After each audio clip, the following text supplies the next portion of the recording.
funcionário lá. No caso do posto, não vai ficar ninguém parado lá só para medir o cloro. Então, ele tem que medir o cloro nos diversos postos, e algumas vezes pontos de rede também. Então, ele tem que controlar isso. Então, a função do veículo era isso.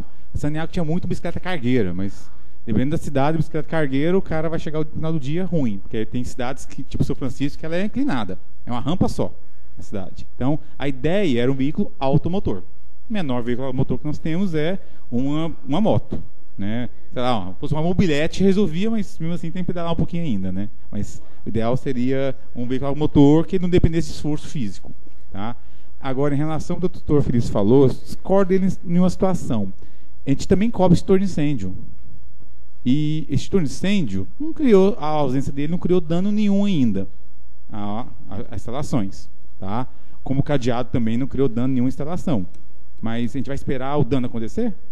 Sem falar que a gente tem um problema de assimetria. Que garantia que a gente tem que a Saneago não deixou de cumprir um prazo porque não tinha um veículo? Se não registrou, se a gente não detectou no relatório, quando a gente vai lá, pode ter um relatório anterior que já está até arquivado há muitos anos, eu vou ter que pegar todos os arquivos da empresa para verificar isso. E muitas vezes foi registrado. Então, a gente tem uma simetria muito grande de informação que é impossível a gente também afirmar que não teve dano por não ter tido o veículo. Impossível. Então, a gente faz o quê? A gente tenta prever antes de acontecer. A ideia é exatamente essa. Ok. Pois não. Bom, esse distrito, pelo que eu ouvi aí, é muito pequeno. E eu acho que você não pode autuar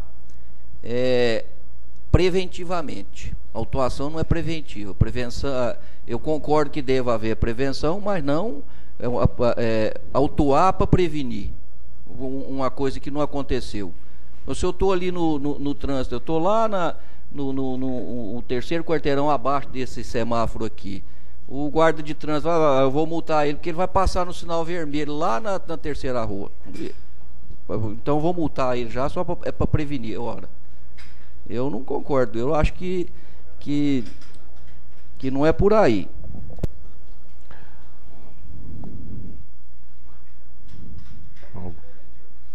Mais alguém quer fazer uso da palavra? Conselheiro Danê, depois o Érico. Viu, Érico, aproveitando que esse processo está na pauta, porque foi apresentado aquela instrução para aprovação, essa discussão estava no começo de 2011.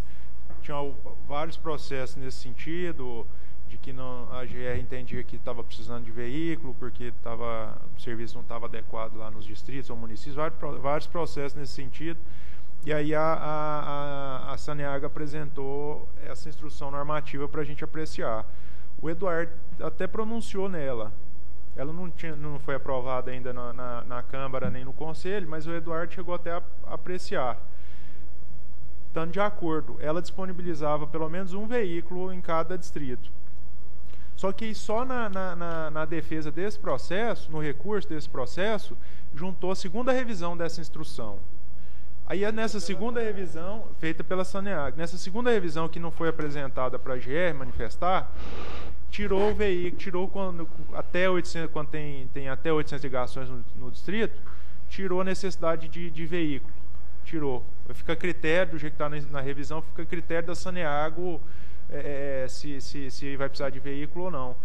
Então, às vezes, você apresentava a atual necessidade lá da Saneago para revisar dentro desse processo e para a gerência técnica manifestar de novo. Às vezes, em cada distrito, qual que é a necessidade de cada distrito, né? Érico. Pode pegar.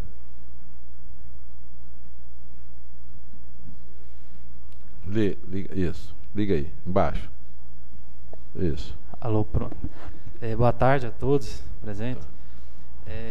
Eu queria agradecer a oportunidade com o presidente sobre aquela reunião que a gente teve, que a gente já está dando os encaminhamentos, né, necessários lá. A gente já vai, com a nova equipe que assumiu essa responsabilidade com a interface com a reguladora, a gente já está levantando, retomando todo aquele plano de ação que anteriormente a Saneago ficou de enviar. E então, quanto a esse processo, a gente respeita muito o relato, né, dos colegas, mas vale aqui a gente lembrar que o distrito de São Patrício, ele atende apenas 472 ligações. Ele é um sistema de abastecimento de água não complexo, né, abastecido por poços tubulares, centralizados, e que atendem prontamente à demanda do serviço local, né. Quanto à determinação da reguladora de providenciar um veículo, a Saneago, como já foi relatado, tem uma sistemática, né, para aquisição de veículo que leva em consideração o tipo de produção, número de ligações, quantidade de serviço de manutenção, distância entre unidades operacionais, incremento de ligações mensais, dentre outros. No caso de casos atípicos, com realização de obras de grande porte, se a gente pode dizer assim, para o distrito de São Patrício, existe a regional de Ceres, que está a 29 quilômetros, né, que atende prontamente o distrito de São Patrício. A Saneago, mesmo descumprindo com os procedimentos necessários para a aquisição de veículo e cumprindo a inconformidade verificada pela GR, adquiriu a motocicleta 125 cilindradas. A Saneago reitera que sempre prezou e manteve os princípios da universalização, continuidade e eficiência dos serviços prestados àquela população. Porém, a gente destaca a inexistência do veículo lotado exclusivamente naquele distrito jamais representou empecilho ou entrave à eficaz represtação de serviço, onde encontra com 100% de abastecimento, inexistindo de qualquer registro de reclamações relativos à prestação de serviços inadequados no banco de dados da auditoria da Saneago. Às vezes a gente fica questionando, será que não houve questionamentos, reclamações? Bom, basta a gente pode apresentar esse banco de dados da ouvidoria, né, comprovando isso que não houve nenhuma reclamação. Entendemos que cabe à AGR garantir o equilíbrio entre poder público, usuário e operadores de serviços públicos, com o objetivo da satisfação do cidadão, que deve ser mensurado pela eficiência na prestação do serviço e pela efetivação do resultado. Desse modo, com muito respeito que a gente relata isso, a reguladora, nesse caso, interfere no modo de fazer da Saneago, deixando de apreciar os resultados alcançados perante os consumidores, o que é recriminado pela própria ABAR, né, que é a Associação, se não me engano, da Brasileira de Agências de Regulação, né. Verifica-se ainda que também, no presente caso, os meios encontram-se sendo privilegiados em detrimento dos resultados. E, finalmente, evidenciamos que a manutenção do auto de infração significa penalizar a Saneago em face de uma questão que se encontra desde 28 de setembro de 2010, aproximadamente 2 anos, que já se encontra superada, né? Ok, obrigado. Só uma pergunta, conselheiro. Lá na penalidade, quais são as penalidades previstas? Quando é de natureza leve, que é esse caso aqui do artigo 5º, advertência ou multa. Aí, como a fiscalização entendeu que era caso de multa, o valor da multa leve é R$ 1.104,50. Ok. Em discussão. Só para relembrar aqui, essa reclamação aí no interior, ela é feita como? Pelo 115 ou localmente? 115, no interior também? O 115? Se a pessoa estiver lá em São Patrício, ela ligar no 115? Só uma correção. Se ela ligar no distrito e resolver, ela pode ligar no 115. Lá do interior. Só uma correção. Nem toda cidade tem 115. Cidades pequenas não fazem parte. Tem que ver se a cidade faz parte do CIPSAP. Se ela não faz parte do CIPSAP, não tem acesso a 115. Então, nem todas as cidades têm ligação com o CIPSAP, que é o sistema da Saneago. Tá? E outra coisa, e tem outro fator. O telefone da ouvidoria da Saneago não é 0800. Então, Não é. a pessoa, se ela tiver que reclamar no interior, uma cidadezinha desse tamanho, ela vai lá. Ela não vai ligar a interurbana, ela vai lá. Não liga, Então, é sim, verdade. o fato de não ter registro não quer dizer nada. Porque o registro tem que ser feito, possivelmente o registro tiver reclamação, que tiver lá, reclamação, solicitação, a maior parte, com certeza, vai estar no distrito. Eu feito lembro manualmente. dessa primeira discussão, viu, Érico? Quando o pessoal mandou a proposta de uma instrução normativa interna de vocês lá. Que era para ver qual que era, de tantas a tantas ligações, teria que ter tal veículo, esse tipo de coisa. Depois parece que vocês desistiram disso. Não sei qual foi a motivação que gerou isso. Quer dizer, parece que num primeiro momento vocês concordavam, depois abandonou isso. Não sei que você não devia estar lá na época, mas me parece que teve isso. Nós já discutimos isso aqui. Né? A revisão está supostamente porque está como anexo a defesa do processo. Ela não foi apresentada para apreciação. A única que foi vocês que apresentaram essa instrução normativa de falar, ó, de tantas a tantas ligações precisa de um veículo tal, de tantos a tantos veículo tal. E parece que depois vocês mesmos refluíram em relação a isso. Foi reformulado e ficamos de enviar para apreciação. Não. Vocês fizeram a proposta de estabelecer um critério para necessidade de veículos, dependendo do porte lá da estação de vocês lá. Aí vocês mandaram essa dizendo que, por exemplo, de 400 ou até 800 teria que ter uma moto. Foi vocês mesmos que fizeram isso, fizeram essa proposta. E depois parece que mudaram de opinião. A gente podia ver aí, tentar avançar nisso, porque tem opiniões divergentes, mas eu não sei se seria interessante, viu, Eduardo, dentro desse bojo da discussão que nós vamos ter aí, talvez chegar num consenso, alguma coisa aí, se, né, do interesse ou não, alguma coisa assim, se há um consenso da necessidade mesmo, se é essa instrução normativa, se é outra, entendeu? A gente vê isso aí porque uma coisa é certa, lógico, se você for ver, quer dizer, está certo o relato do conselheiro, está certo o parecer do gerente, e tem as suas justificativas também, né? Então, acho que a gente tem que ver isso aí, tentar dirimir essas dúvidas e tentar entrar num consenso. Agora, o processo está pronto, e já tem o pedido, né, E o maior complicador é que antes eles não tinham nada. Eles sempre falavam que tinham os critérios e tal, mas não estava escrito em lugar nenhum. Tanto que esse critério, a resolução, ela foi entregue ao Danilo na última reunião, se eu não me engano, né, Danilo? Quando você foi coordenador da primeira vez da Câmara, na última reunião, tanto que, não sei, acho que você tirou os processos de pauta, uma coisa assim, acho que tirou de pauta, então foi no finalzinho da Câmara. Eu lembro dessa discussão. Teve isso. E depois chegou a mudança lá. Presidente, eu quero só fazer mais alguma ponderação aqui, que séries tem veículo, tem a moto. Regional é grande. Ela tem carro e... Tem caminhonete, é uma regional. Tem carro, tem... Ela é mais completa, então. E ela atende quantos municípios, a regional? A regional séries ela é maior. Mais de 20 municípios. Quantos funcionários tem lá no distrito?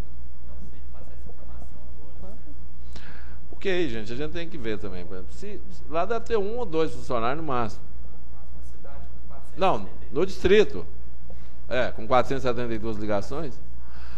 Por exemplo, de repente a gente baixa uma instrução que tem que ser moto. De repente o cara, o funcionário lá, não anda de moto, não tem carteira. Quem falou que foi a moto? Pois é, por isso que eu estou falando. Não, a culpa não é nossa, não, porque foi vocês que propuseram isso. Vocês que propuseram isso.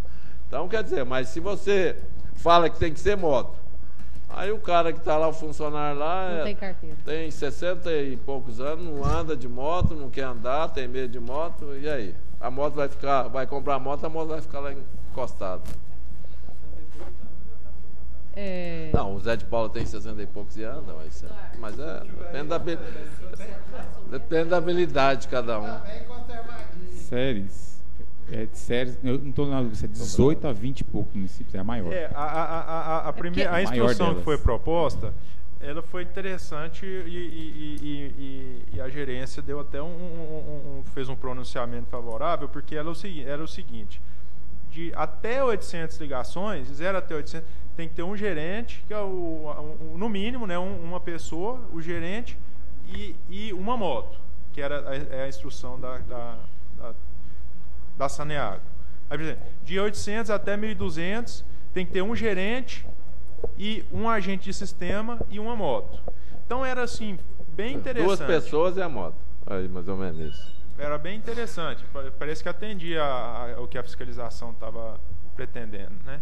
Aí depois mudou. Mas mudou e não comunicou, gente. Só foi numa defesa do processo. No recurso do processo. Não. Presidente, só para finalizar o raciocínio, eu perguntei dessa questão de quantos municípios atendem, porque se ela atende cerca de 20 municípios ali, mais ou menos na memória do que o Eduardo lembra ali, eu acho complicado depender de outro município para atender a população local. Eu concordo com você que deve ser pouca a demanda, mas a questão da garantia da qualidade de serviço precisa ter, mesmo que a demanda seja pouca, essa população precisa ter. Esses números aí são de poucas ligações, esse não está atualizado, porque geralmente a Saneago trazia uns números do processo de 2007, aí teve o censo, aumentou a população e ela continuava com o número lá de 2007. Por mais que esses números estão baixos, mas eles estão atualizados aí de ligações São Patrício, né? Então, eu só acho complicado depender de outra cidade para vir. Essa é bem perto, né? Por isso que eu te perguntei quantos municípios atendia. Se tem 4 carros, ou sei lá, para 20 municípios, é uma demanda bem grande, que é para a regional de Ceres, né? Okay. Também aqui é distrito que está a 20 quilômetros, né? Então, os distritos estão mais próximos da regional. Às vezes tem a necessidade de se disponibilizar um carro que está mais distante da regional. É prioridade disponibilizar um carro que está a 100, 150 quilômetros da regional. Porque passar por cima de si, disponibilizar um veículo que está numa cidade mais próxima, que tem condições de atender mais rapidamente. Então a prioridade é disponibilizar um veículo numa cidade que está mais distante da regional. Conselheiro Zé de Paula. Eu queria só fazer uma colocação aqui, a título de uma questão de ordem. Estamos nós aqui novamente discutindo legislação, discutindo regulação propriamente dita, no sentido mais originário da situação. Porque, baseado em propostas e que foram, nós estamos discutindo fatos que já aconteceram e que não tem como ser remediados, e estamos aqui numa reunião de conselho, sequer votamos o processo. Mas, independente disso, o que tinha que ficar bem claro nessa situação é o seguinte: tudo isso que foi dito aqui, meu medo é a confusão que pode ser causada, porque está sendo gravado, em relação a pessoas, tem que ter 2 pessoas, tem que ser isso, que tem que ter moto, que tem que ter bicicleta, que tem que ter avião, que tem que ter o que for. Essa foi uma forma que a Saneago apresentou, ou propôs, como disse bem o Eduardo, lembrou, de última hora, para tentar estabelecer, a gente acha que foi uma tentativa da área, né, tentar fazer com que a empresa justificasse ou tivesse um posicionamento em relação a uma série de autuações que a AGR vem notificando e posteriormente gerando auto de infração, né? Então isso aqui ia resolver um monte de problemas e uma série de problemas que já estavam de fato autuados. Então, e sempre a discussão foi feita, aí você não estava presente mesmo, sempre a discussão foi feita em relação a servidores. O senhor chegou à conclusão aí, presidente, em relação a um lugar onde tem 400 ligações, ter 2 funcionários. Precisa ou não precisa? Quem falou que ia ter 2 funcionários foi a Saneago. O tempo todo, nas discussões que a gente fazia nas câmaras, né, e em outras circunstâncias, foi alegado o seguinte: ao invés de ter 2 funcionários, que estabelecesse um horário único de trabalho. De maneira alguma, a GR, com a legislação que já existe, tenta interferir no funcionamento da concessionária. Não. Ou tenta ou interfere no funcionamento da concessionária. O que precisa é ter a garantia, a conselheira Ana Carolina falou aí, de atendimento ao usuário. Então, o que não pode? Se tem um funcionário só e o horário de trabalho está lá pregado, são 8 horas diárias, o funcionário, teoricamente, tinha que estar lá atendendo as 8 horas diárias, e se por acaso tem um problema de uma ruptura de um cano, de uma adutora, ele tem que ir lá prestar o serviço. Quem que vai ficar atendendo? Então, por isso que a Saneac propôs 2 servidores. Ao passo que a GR, a gerência, não sei se eu estou errado disso, propôs várias vezes. Então, estabelece, o atendimento ao público vai ser 4 horas por dia. De tal hora a tal hora, ele está lá atendendo o público. O resto do dia, ele está prestando serviço fora. Se tiver. Se não tiver, ele está lá dentro. Mas o atendimento ao público é daquele horário. Então, isso não é ingerência. A reguladora não quer, de maneira alguma, interferir no processo de gestão da concessionária. Muito pelo contrário. Nós queremos garantir o equilíbrio e garantir que o usuário, né, e a prestadora tenham condições de ter satisfeito as suas necessidades. Só nesse sentido. Ok.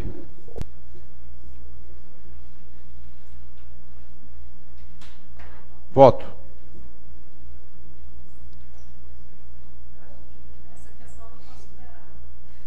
Eu acho o seguinte, só para finalizar, eu acho que é o seguinte, já tem uma agenda prevista aí para discussão, inclusive o Érico ficou de vir aqui, passar um tempo aqui com o Eduardo, certo? Para ver as coisas, se inteirar totalmente das coisas todas, ver o funcionamento, tudo, sem problema, eu acho que isso aí é ótimo. E aí depois, com essa agenda aí, que é esse plano de ação que eles estão propondo, aí a gente vê se cabe algum refazimento dessas resoluções, alguma coisa assim, ok? Mas por enquanto a gente vai se ater aqui ao processo. Pois não, Danilo, vota. Então, senhor presidente, tendo em vista o que foi discutido e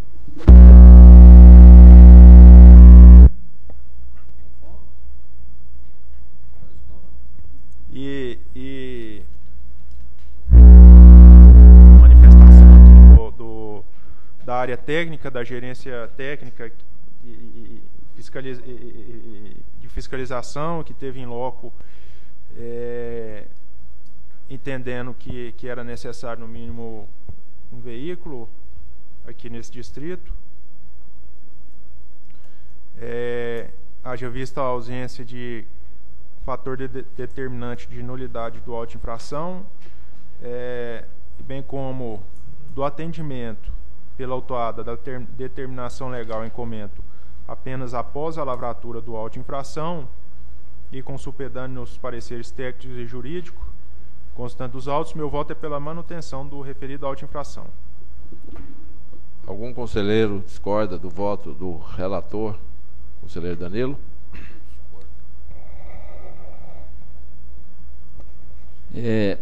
Eu discordo e eu quero declarar meu voto. Eu sou pela anulação, extinção desse auto de infração, pelos motivos que eu já expus, por achar que ele é indevido, e pelo arquivamento do processo. Está em votação.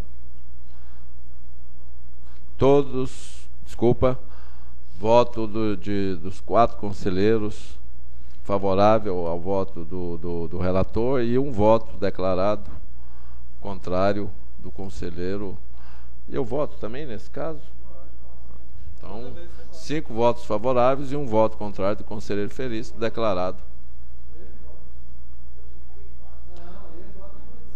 Isso. Eu tenho, é verdade. É isso mesmo. Então, ok? Que conste ata, então, o voto contrário do conselheiro Feliz. Ok? Obrigado. Ok. Passamos ao item 9 da pauta, apresentação e discussão de processos com defesa a serem relatados pelo conselheiro Danilo Guimarães Cunha. Item 9.1, processo 2011, final 8153. Interessado MM Coutinho Viagens e Turismo Limitada. Auto de infração 1.490.432, ANTT. Conselheiro Danilo, com a palavra.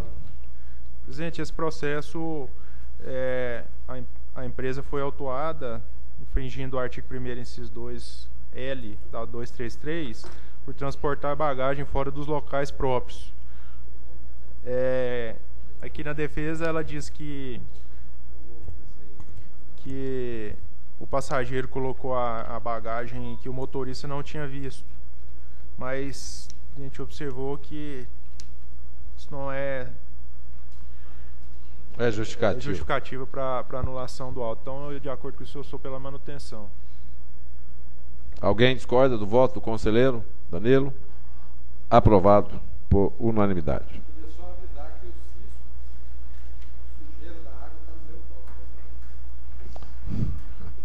Tem que comprar um filtro Europa aqui. Você sabe que, só uma parte aqui, você sabe que eu propus para, em vez da gente ficar comprando os galões de água, propus para colocar aqueles bebedouros, foi terminantemente rechaçado e proibido. É mais porque não é por isso, porque os canos que transportam a água aqui do prédio estão totalmente impróprios. Por isso que a gente tem que fazer a reforma o mais rápido possível. O próprio pessoal da saúde aí do SESMUT e o próprio Eduardo não concordou. Você já abriu a torneira da pia quando você chega de lavar a mão? Não, da descarga do vaso, na hora que você dá, no final de semana, quando você chega, que você dá a descarga, ela sai toda... Eu comecei a reparar nisso, que eu moro num prédio muito antigo, e o cano de ferro, me deram de casamento um filtro desse. Só que tem um cano de plástico. E aí o cano de plástico começou a ficar vermelho. Nossa. Eu entrei em desespero, porque eu comendo ferro, bebendo ferro. Aí eu desisti, então... Tanto é que na nossa reforma está prevista substituição total. Ok? Conselheiro Danilo. O segundo processo, 9.2, foi o auto-infração contra a empresa por não afixar em local visível relação dos números do telefone e outras formas de contato com o órgão fiscalizador. Aqui em Bom Jesus não constavam os telefones ou e-mail da NTT. Na defesa ela alega erro. Ela não entra nesse mérito, ela só diz que a infração, que o auto tinha que está incluída, que a infração cometida e o dispositivo legal violado, mas isso consta no auto infração. Ela não entra nesse mérito. Então, de acordo com isso, eu também sou pela manutenção. Todos concordam com o voto do conselheiro? Aprovado por unanimidade. O 9.3, a defesa também é a mesma, ela não entra no mérito. Ela só questiona quanto à forma da notificação do auto-infração. Mas aqui o auto-infração é por suprimir uma viagem de Rio Verde a Cuiabá, 26/11/2011. E, de acordo com isso, meu voto também é pela manutenção. Todos concordam com o voto do conselheiro? Não, no mérito nada não, só da forma. Aprovado de infração. Por unanimidade. Não sei. O processo 9.4, a empresa Aviação Araguarina foi autuada por ter o para-brisa do lado esquerdo, o motorista trincado. A fiscalização diz que é uma trinca com aproximadamente 50 centímetros de extensão. Aqui na defesa ela diz que eram apenas pequenas trincas ocasionadas por pequenas pedras lançadas de pneus de outros veículos, mas o fiscal foi claro dizendo que era uma trinca de aproximadamente 50 centímetros. E de acordo com até a resolução do CONTRAN aqui, ela está contra essa norma. Então, de acordo com isso, também voto pela manutenção. Todos concordam com o voto do conselheiro? 50 centímetros, fiscal. É muito, né? Aprovado por unanimidade. A resolução do CONTRAN fala o seguinte, que até o limite de uma trinca de 20 centímetros pode. Essa era de 50. Que período que é isso aí? Que data que é a autuação? Foi... Deixa eu ver aqui. 29/9/2011. 2011 agora? 2011. O que existe aí, deixa eu só esclarecer a vocês, tem uma correspondência que foi enviada aqui. Eu recebi a visita aí de pessoal da aviação goianese. Mas já que ele não está falando isso aí, no caso, não é a goianese, né? Se é Araguarina, eles estiveram aqui e pediram por escrito também, justificando que não havia para-brisa de reposição. Comprovaram, dizendo o seguinte: olha, trinca, a gente vai comprar, não tem para comprar no mercado. Aí eu chamei o André e pedi para ter bom senso, e eu estou assim, em algum caso, né, mas a gente está vendo, já que ele não está justificando isso também, não é não motivo falou de, isso. né, está nem falando isso. A questão do para-brisa tem até no código de... No CONTRAN, tem a resolução. Pois é, mas ficou uma situação complicada, porque...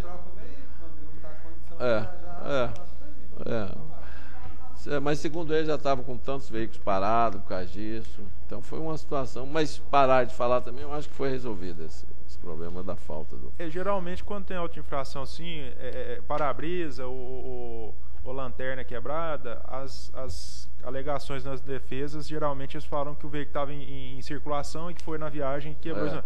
Mas nesse caso aqui foi no terminal de Campinas, terminal, né? saindo bem na hora que estava saindo, o fiscal autuou. Então, ok. Próximo. O processo do item 9.5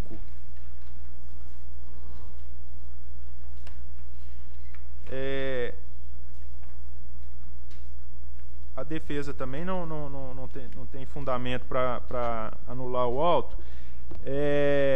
A interessada foi autuada por executar serviço de transporte interestadual de passageiros sem prévia autorização em Cidade Ocidental, a Gama.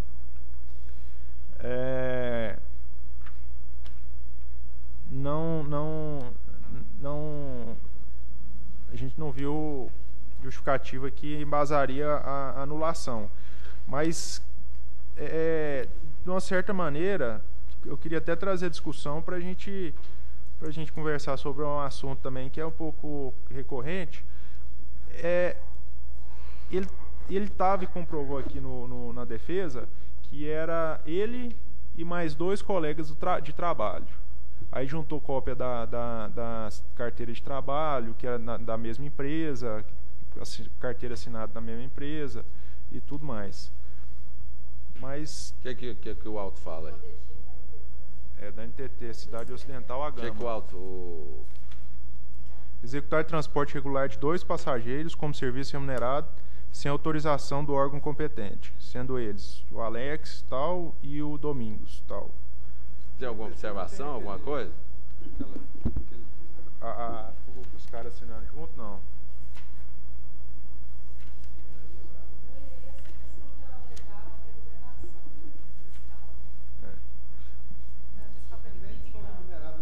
Aí que ele fala o seguinte: ao abordarmos o veículo, constatamos que o mesmo executava o transporte irregular de 2 passageiros, como serviço remunerado, sem autorização do órgão competente. Então aqui o fiscal fala que estava executando serviço remunerado, né? Às vezes perguntou e eles falaram e o fiscal... Pois mas não tem mais nada além, assim, o cara confirmando que estava geralmente pagando. Quando é da AGR tem uma lista que a fiscalização pega o nome de cada um, anota e os funcionários já assinam, pagou e tudo mais. Aí não tem nada. Não tem não. E aqui na defesa ele junta a cópia das carteiras de trabalho deles aqui na mesma empresa. Acho que é veículo pequeno, que deixa eu ver aqui, carro, não fala qual carro não, veículo não, carro, placa tal. Se quiser ter acontecido, o cara está repartindo combustível, o fiscal tem a prática de perguntar para o passageiro. É veículo pequeno. Parado, aí o cara fala, veículo pequeno.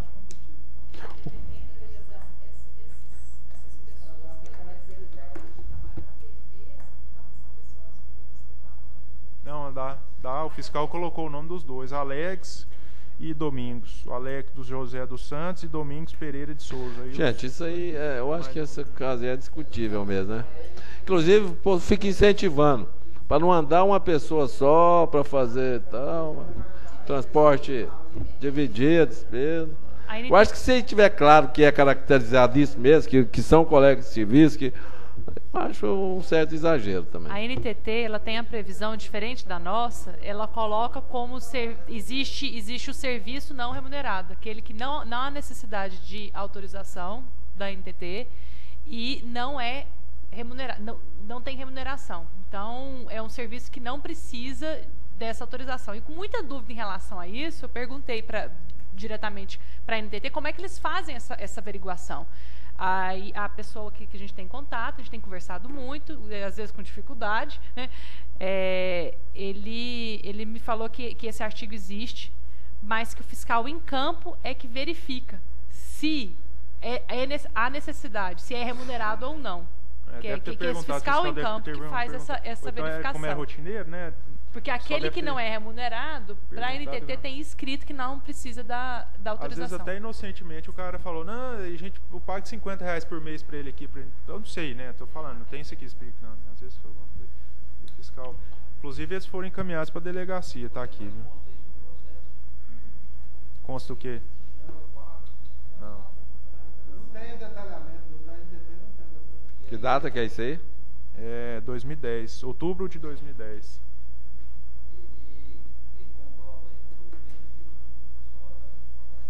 Bom, não é autenticado, mas tem umas cópias das carteiras de trabalho e na época do auto-infração a carteira estava assinada tudo da mesma empresa, Mesan, Fundição e Comércio Limitada.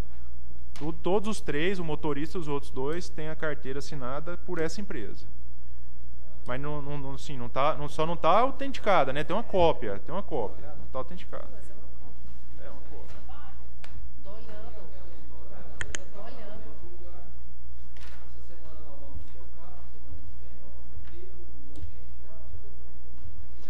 Tá mais ou menos caracterizado isso, né? Esse eu falei, não, vamos discutir lá, porque eu também fiquei meio achando. Mas teve um boró lá na hora da fiscalização, porque eles foram parar na delegacia, o cara deve ter sido ríspido com a fiscalização. Mas é outra coisa, o cara deve ter apelado, é outra coisa. Mas um absurdo. O carro é chapa vermelha ou amarela? Não sei. Só fala o número da placa. É um carro. Tem que ser amarelo, porque se for vermelha não pode, porque o cara trabalha na empresa. Se for amarela também não pode mais não, porque agora é cinza, né? Há muito tempo já. É que você é moderno, eu sou antigo. Se for no Rio de Janeiro, lá tem placa amarela. Lá tem táxi amarelo.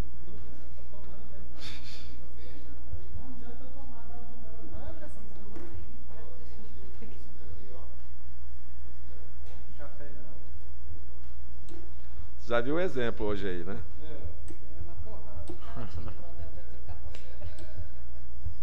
é que você vê que é o cara que tem carteira de... Só tá a cópia, né? Você vê que do Alex seria essa aqui, né? A data que foi assinada pela Mesan aqui. Não, o Tércio você manda para... O Caroneiro, o Alex e o Domingo. Para a lavanderia do outro, que era o motorista também. Aí. É preto. Mesan também.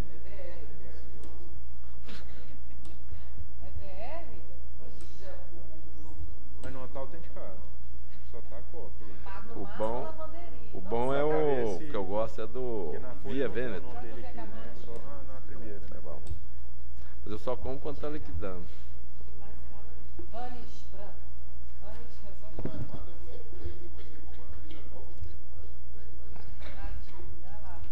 E aí, conselheiro, alguma novidade? O Zé faz uma hora que tá numa folha do próximo. Ah, não. Se for acatar...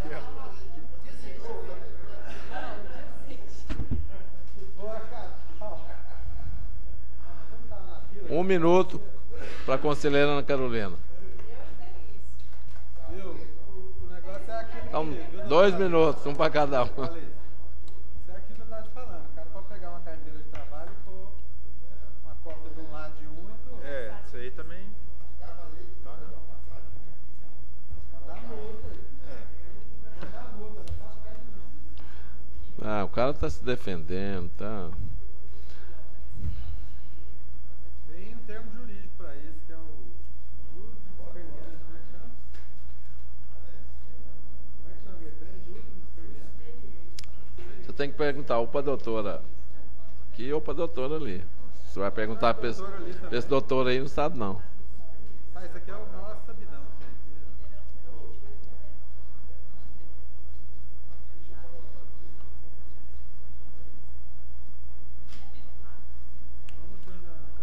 Até 5 horas.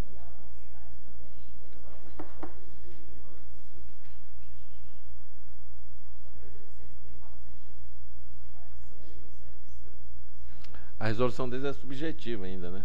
Não está claro. Eles não falam da necessidade, assim, deverá ter cópias dedicadas. Ele diz que se tiver dúvida, a gente poderá pedir. Vamos. Beta.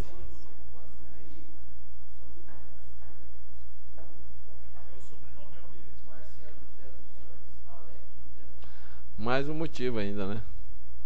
Tem os dois andares juntos, né? São irmãos.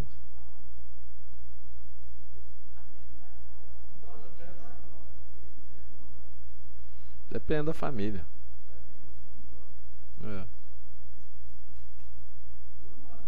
Por exemplo, o Zé não anda com os irmãos dele, até porque eles não estão aqui.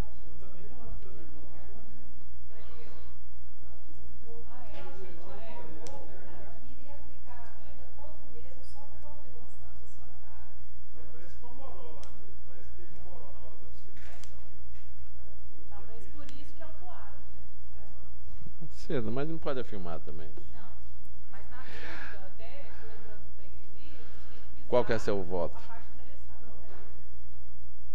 Meu voto era pela manutenção. Mas você aceita a discussão? Aceita a discussão. Eu vou adiantar meu voto. Eu vou adiantar meu voto.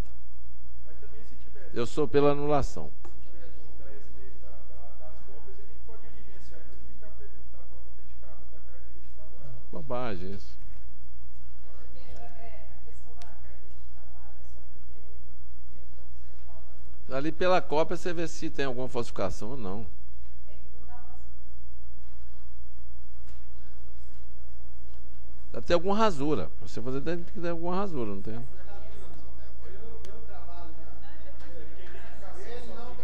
Ah, entendi. Entendi. Entendi. Vê se é a mesma letra. Mas não precisa ser a mesma letra também, né?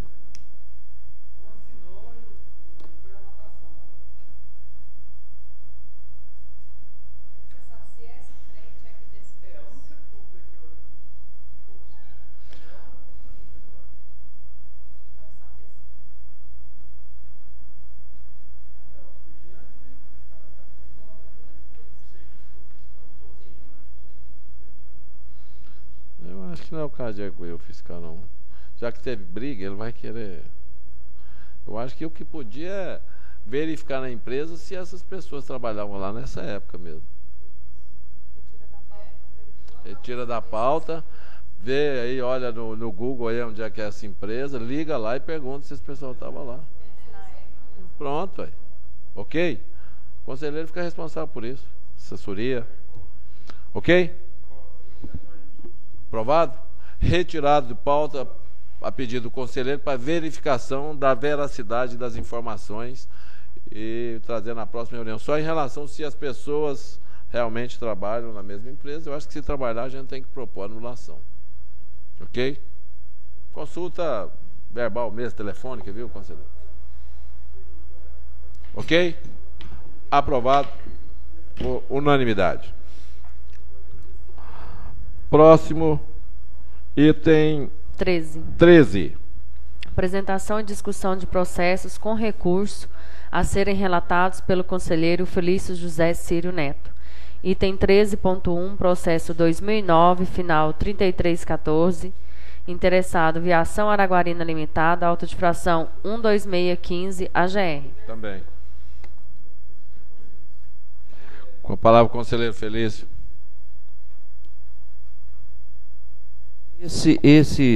Esses processos aqui, eles são todos os 6 da Viação Araguarina.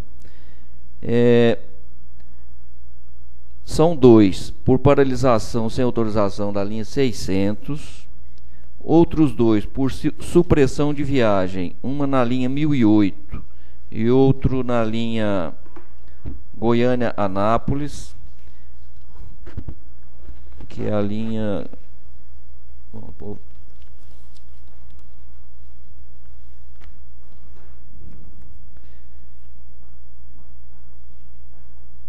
Goiânia, Anápolis, espera aí, deixa eu ver.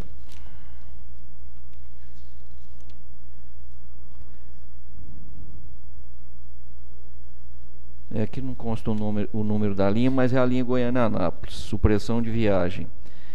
E os outros 2 por não cumprir paradas e sessões na linha 87 e outro na linha 116.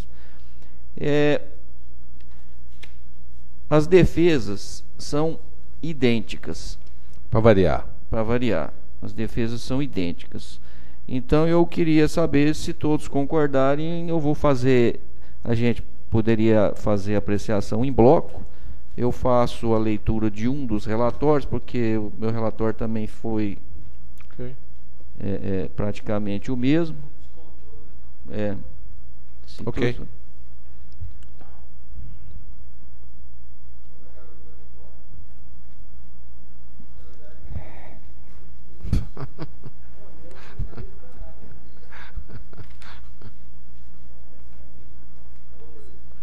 Oi? Hã? Concorda, conselheiro? Fala de longe. Então, a empresa foi devidamente notificada nos 6 casos. Nos 6 casos, o parecer da gerência jurídica, eles apresentaram defesa tempestivamente, e nos 6 casos, a gerência jurídica manifestou pela manutenção e prosseguimento do auto em primeira instância. E a Câmara Setorial de Transportes também resolveu manter o auto, acatando os votos do conselheiro Danilo, que no caso...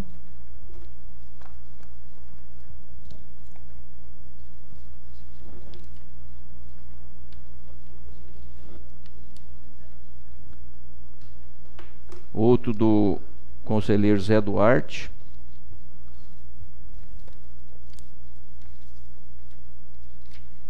Só você que está com fome.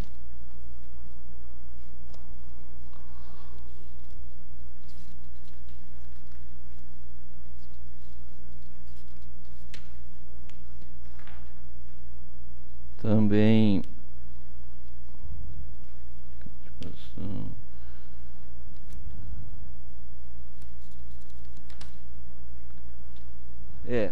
são 3 pelo conselheiro Danilo em primeira instância e 3 pelo conselheiro Zé Duarte em primeira instância.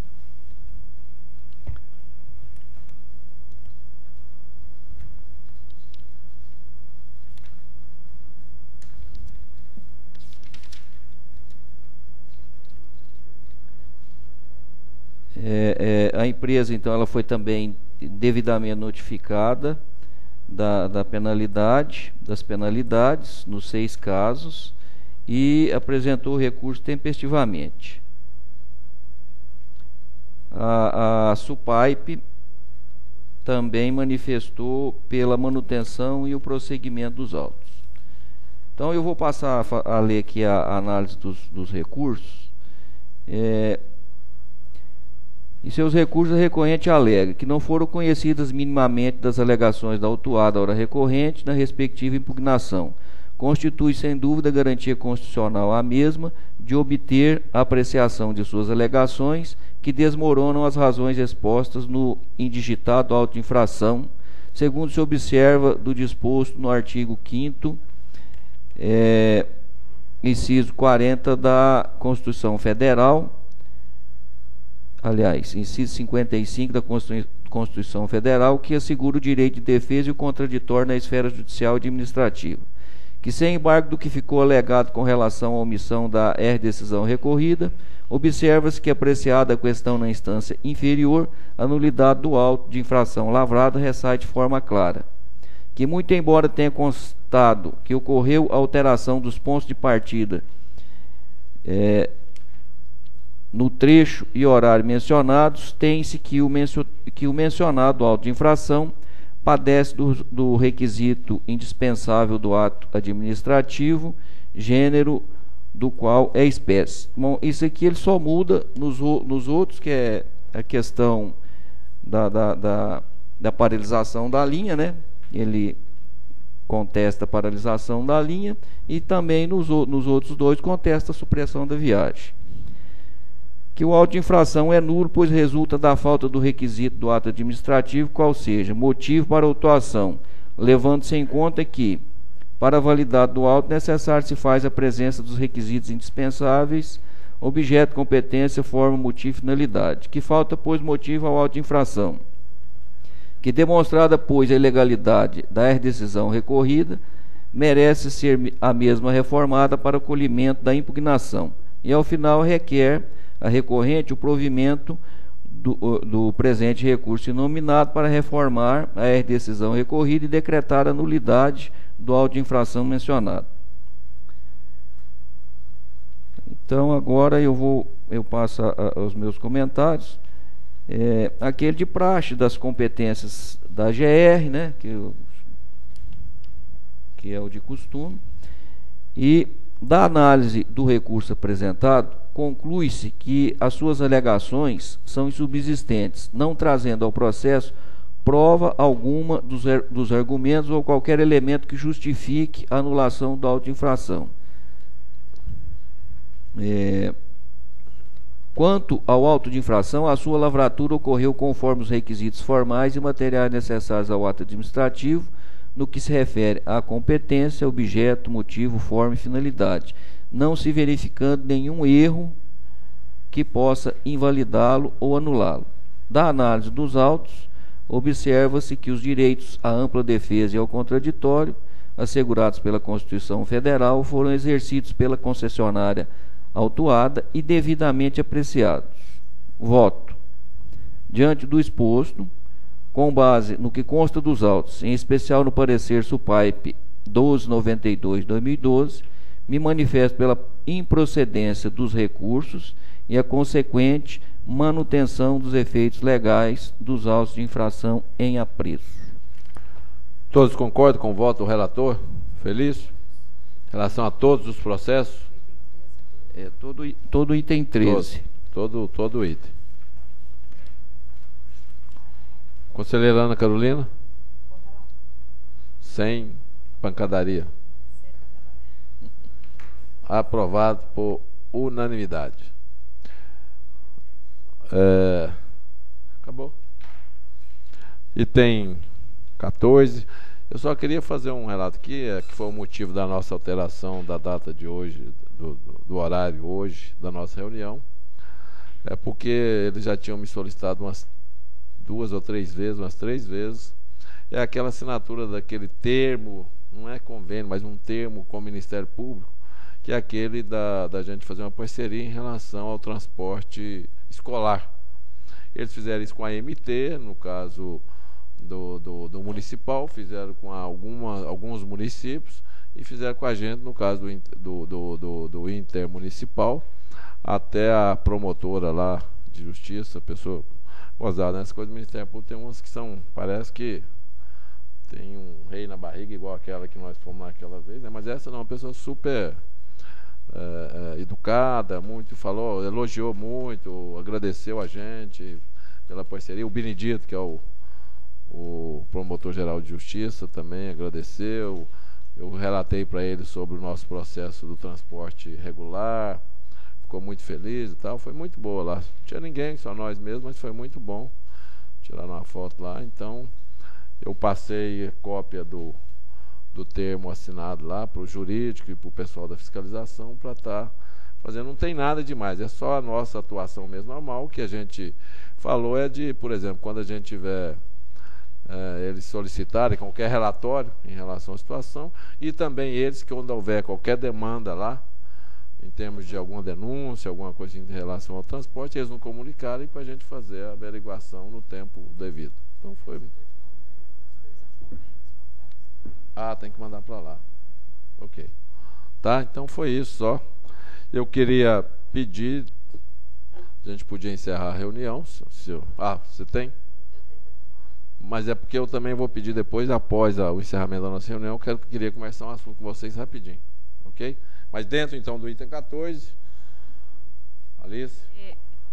Em relação, só para uma justificativa do primeiro ponto, do processo administrativo que nós comentamos na semana passada e que hoje já traríamos algumas novidades. Eu tenho apesar da semana passada nós termos participado do congresso, e até agradecer, foi de grande valia o 11º Congresso Goiano de Direito Administrativo, com a presença até da conselheira Ana Carolina também.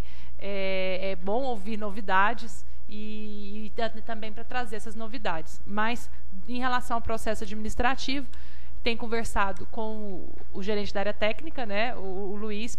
Nós estamos fazendo o que foi feito. O Ricardo, gerente de planejamento, ficou um semestre conversando com todas as áreas e fez uma instrução de trabalho. Encaminhou para a gente via processo. Nós fizemos um parecer pontuando todas as sugestões para se alterar essa instrução de trabalho. Essa instrução de trabalho ela é importante para gerir a certificação, a gestão de qualidade dos serviços. Então, ela pode ser alterada momentaneamente, a qualquer momento. Mas o interessante que nós colocamos de ser feito, e isso no parecer tem essa pontuação, de ser feita uma resolução que trate sobre processo administrativo. Mesmo porque várias resoluções nossas têm a menção do processo administrativo e de formas com prazo, com estipulações contraditórias entre elas, aqui dentro da própria GR. Então, para unificar e para revogar essa parte dessas resoluções, isso só pode ser feito mediante resolução. Então, a gente tem que fazendo isso em conjunto com o Luiz, a gente espera que o mais breve possível traga. E eu tenho conversado com todas as áreas, até a gente teve uma discussão calorosa com a Ana Maria, e é bom isso para que assuntos como advertência, que nós não, apesar de a gente ter a aplicação dela na lei, a gente não aplica ela na atualidade, de como, se a gente retira a advertência, não coloca advertência. Então, são várias pontuações que são feitas, isso é um pouco demorado, a tentativa é de melhorar. Voltando à própria palestra, e é interessante que a gente faça isso em conjunto, porque eu tenho conversado muito com o conselheiro Danilo, e a conselheira Ana Carolina, ela ficou até um pouco assustada.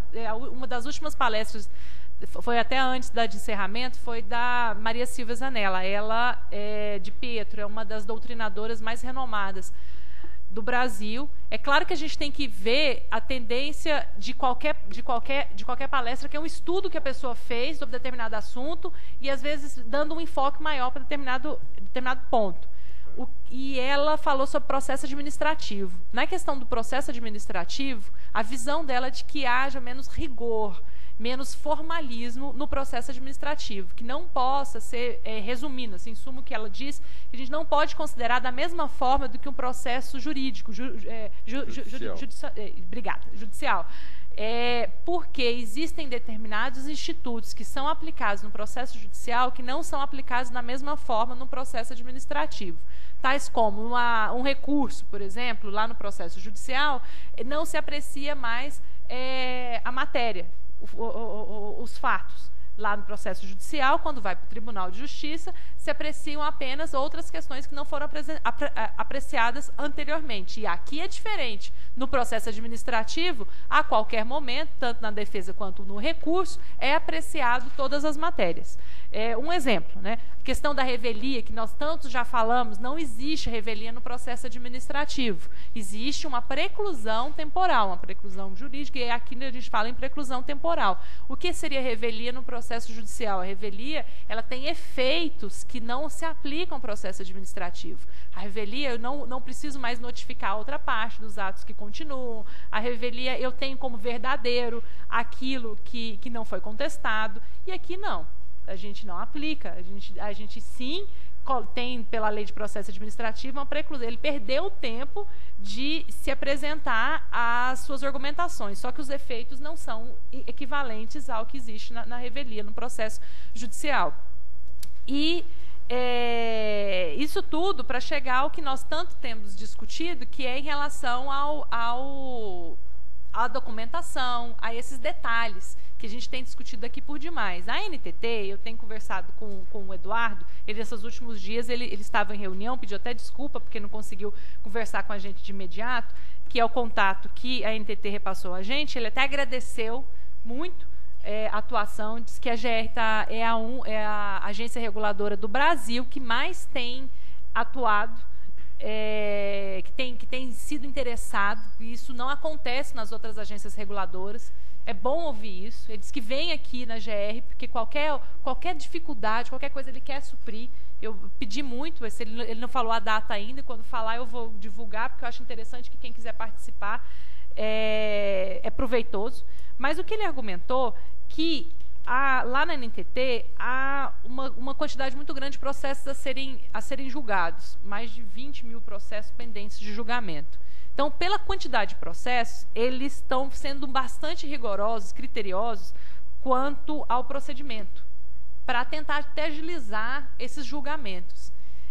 Conversei com ele da preocupação desse rigor muito grande, até pela palestra que nós ouvimos, né, se isso não feria até os procedimentos, os princípios de processo administrativo. E ele disse que não, porque na própria lei da NTT, nas resoluções, não tem, por exemplo, que foi o que ele foi contundente em dizer que havia necessidade da cópia autenticada. Em verificação, a gente não tem nenhum local que diz da necessidade da cópia autenticada. Ele fala, e muito claro aqui, do jeito que está a lei de processo administrativo no âmbito nacional, e o nosso, que é cópia, né, do âmbito estadual, que é a 13.800, ele diz tanto o reconhecimento de firma, que o reconhecimento de firma somente será exigido quando previsto em lei ou quando houver dúvida quanto à autenticidade. E dos documentos apresentados em cópias poderão ser autenticados, não é deverão, ser autenticados pela autoridade ou pela comissão processante à vista dos originais, que é a sugestão que até que o Dr. Felício havia falado. E são ponderações que foram feitas e que eu acho interessante deixá-las em discussões, porque nós estamos caminhando, não só o processo administrativo, mas o judicial já existe, para o processo eletrônico. No processo eletrônico, não dá para ver ali a autenticidade. Então, eles tiram cópia e aí daquela cópia que vai escanear. Então, se houver dúvida, o juiz pode solicitar que a parte traga o material em original, né? Mas é só no caso se houver dúvida. Essa preocupação é pela tendência que nós estamos levando dos nossos julgamentos e porque a gente está com um processo administrativo para padronizar todos os processos administrativos, principalmente os documentos que as partes devem trazer. Então, existe essa posição da NTT de que lá eles consideram, eles só recebem se tiver cópia autenticada, apesar de não ter escrito isso nas resoluções deles.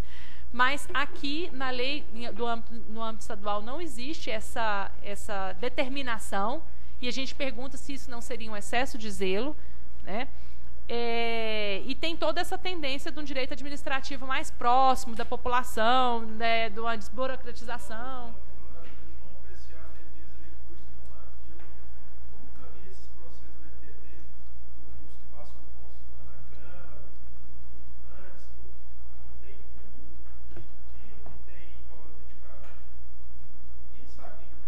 Se vocês forem cobrar, é por isso que ela falou, é para agilizar lá, falar, não tem onde autenticado, não, aí despacha 5 mil processos de uma vez. E que há a crítica que foi feita de se jogar a ponta do iceberg, até citou exemplos, se você lembra bem, né, comparando do processo na justiça. Doutora Ana Carolina está... Hã? Não exige, justamente. E o que eu estou dizendo é que na legislação da NTT também não exige de forma expressa a cópia autenticada, mas que a recomendação, que a recomendação é, se tiver dúvida, ela pode solicitar e não simplesmente não apreciar, né? E assim, eu estou colocando isso porque é o que a gente tem feito diante de uma recomendação da NTT. Isso foi uma recomendação dela. Por telefone, né? Isso não existe nada. É. Do prazo da postagem que você falou aqui. O prazo da postagem, o prazo você apresenta, você foi notificado, o cara foi notificado, tem 30 dias para apresentar a defesa. Tem 30 dias para você apresentar a defesa. Passou 30 dias, defesa intempestiva. Depois passou 30 dias, defesa intempestiva. 4h20. A NTT está entendendo que a data da postagem no correio. Da data da postagem. Entendeu? Aí nós fizemos um levantamento onde é que tem nas instruções da NTT, a Ana fez Aí só tem uma recomendação. nós fizemos lá, não achamos um lugar na NTT que é a data de postagem. Só tem um manual, que é o manual que a Ana citou, tem um manual, mas esse manual não foi aprovado, tem um manual extremamente informal, que é da data da postagem com o que pode valer, entendeu? Aí há até um contrassenso, porque se por um lado ela não está reconhecendo por falta de cópia autenticada, mas por outra, e aí vai ao que a gente ouviu da doutrinadora, de que eu posso ter não considerar intempestivo por entender de outra forma. Eles estão entendendo de outra forma, que de repente que o correio demora muito para chegar a peça.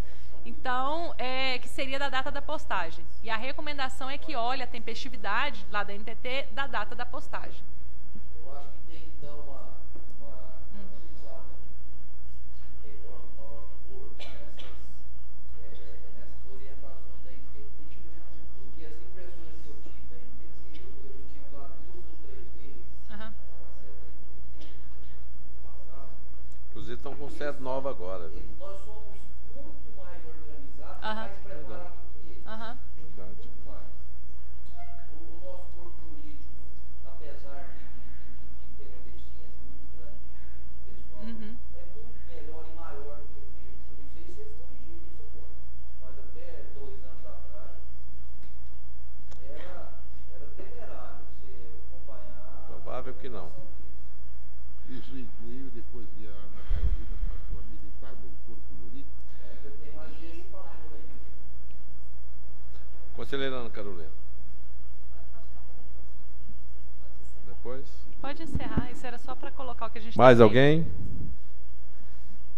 Queria agradecer a presença de todos e encerramos nossa reunião. Muito obrigado a todos. Conselheiro Zé Duarte.